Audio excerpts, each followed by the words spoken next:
Bonjour. Je viens d'avoir une bonne réunion avec le président Biden.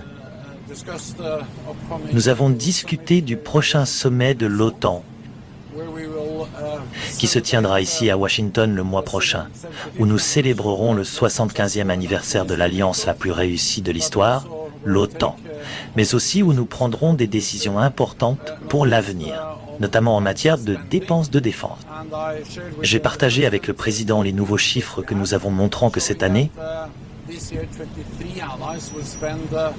23 alliés dépenseront 2% du PIB ou plus pour la défense, soit 2 fois plus qu'il y a seulement 4 ans, ce qui démontre que de plus en plus d'alliés se mobilisent vraiment et investissent davantage dans notre sécurité. Nous prendrons également des décisions importantes concernant l'Ukraine. Je m'attends à ce que l'OTAN joue un rôle de premier plan en fournissant une assistance en matière de sécurité et de formation, et aussi à ce que les alliés s'engagent à fournir un soutien militaire et financier supplémentaire à l'Ukraine. J'ai donc hâte de revenir à Washington pour assister au sommet de l'OTAN et célébrer l'OTAN ici à Washington le mois prochain. Je m'attends à ce que lorsque les chefs d'État et de gouvernement se réuniront ici à Washington dans quelques semaines, nous convenions que l'OTAN assumera un rôle de premier plan en fournissant une assistance en matière de sécurité et de formation. Je m'attends à ce que cela soit dirigé par un général 3 étoiles. Il s'agira de fournir la logistique, le soutien nécessaire pour mettre en place les capacités dont l'Ukraine a besoin. Il sera très probablement situé à Stuttgart, en Allemagne, dans les installations américaines, et il y aura plusieurs centaines de personnels pour organiser et faciliter l'assistance en matière de sécurité pour l'Ukraine. C'est important car cela fournira plus de prévisibilité, plus de responsabilité en ce qui concerne notre soutien à l'Ukraine, et cela réduira également la charge sur les États-Unis.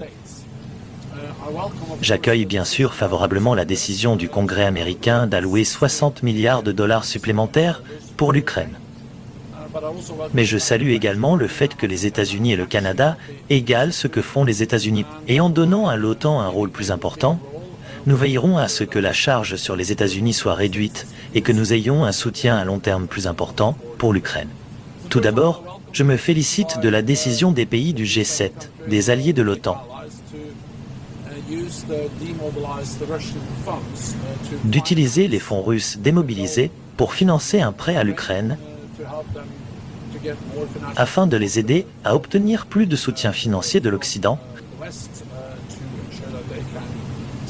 pour s'assurer qu'ils peuvent faire face à l'agression russe.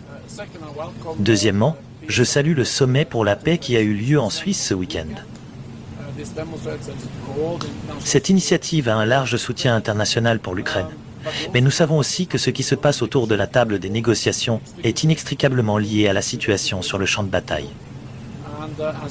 Et tant que le président Poutine croira qu'il peut gagner sur le champ de bataille, qu'il peut nous attendre, il n'y aura pas de paix durable et juste en Ukraine. Donc, si vous voulez la paix en Ukraine, la meilleure façon d'y parvenir est de renforcer les capacités militaires de l'Ukraine afin qu'ils puissent négocier à partir d'une position de force et s'assurer que l'Ukraine reste une nation souveraine et indépendante. Quant à la Russie, elle n'a pas vraiment fait d'offre.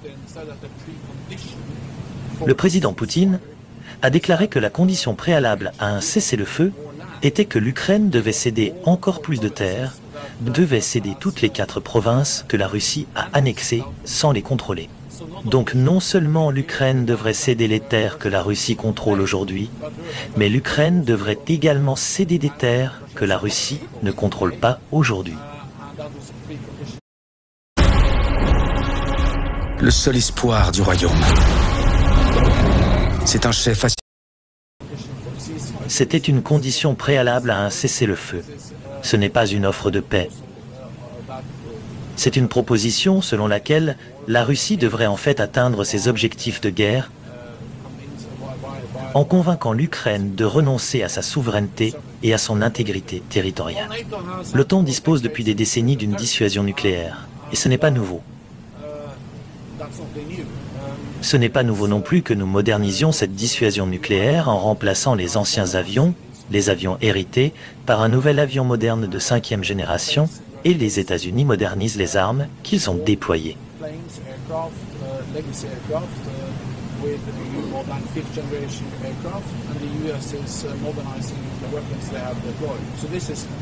Donc ce n'est rien de nouveau.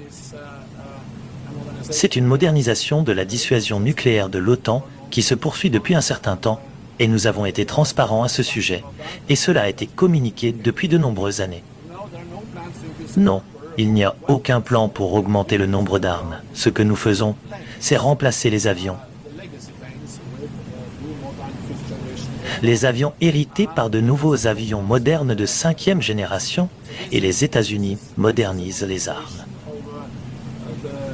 Donc c'est une modernisation de la dissuasion nucléaire que nous avons depuis de nombreuses années. Ce n'est pas nouveau, et c'est quelque chose que nous avons communiqué depuis longtemps.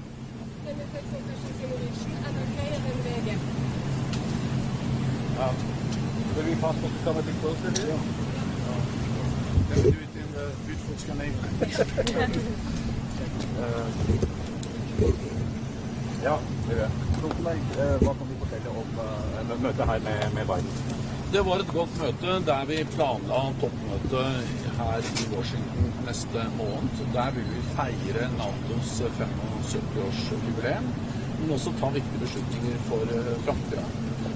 Ikke minst når det gjelder betydningen av å investere i vår felles sikkerhet. Og jeg kunne i dag offentliggjøre nye tall som viser at 23 NATO-allierte i år vil bruke 2% av nasjonalproduktet eller mer på forsvar. Det er en fordobling i løpet av de siste 4 årene. Og vi er også enige om å styrke støtten til Ukraina, fordi Ukraina må stå sterkt for å kunne overleve som en selvstendig demokratisk nasjon. Tenk på det med atomarsenalene. Kan du bare ta det også på norsk, hva du mener med å modernisere og dette her i dag? Altså, NATO har i mange tiår hatt kjernefysisk avskrekking som en del av vårt forsvar, en del av vår avskrekking for å hindre krig. Og det som har pågått over noe tid nå, som er vel kjent, det er at vi bytter ut gamle F-16-fly med mer moderne F-35-fly, og at amerikanerne også moderniserer de båtene de har plassert i Europa. Og dette er ikke noe nytt, dette er ting vi har organisert over lang tid, og er en naturlig modernisering av et system vi har på plass i flere tiår.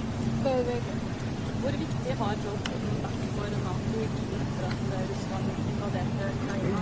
Og du har jo møtt ham også mange ganger. Mange her i USA er jo bekymret for hvordan han er kollektivt. Hva tenker du om den bekymringen? Chers donatrices, chers donataires, nous sommes actuellement au Cambodge pour visiter nos puits comme celui-là, avec 300